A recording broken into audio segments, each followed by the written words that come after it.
Presidenti i Partisë së Lirisë Ilir Meta komentoi nga qelia protestën e 20 shkurtit të opozitës në bulevard, të cilën e konsideron si triumfin e guximit qytetar. Në një intervistë ekskluzive për Syri.net, Meta dënoi dhunën policore dhe gazin lotësielës ndaj protestuesve, që konsideroi si shenjë frike të regjimit.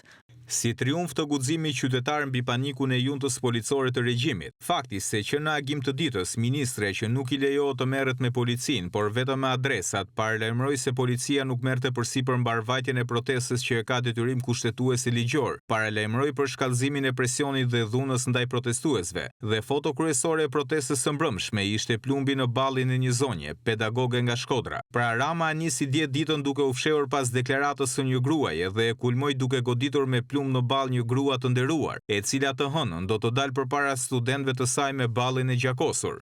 Meta komentoi edhe nismën ligjore të qeverisë për mbrojtjen nga pezullimi dhe ndikimin që pritet të ketë ndryshimi i kodit të procedurës penale.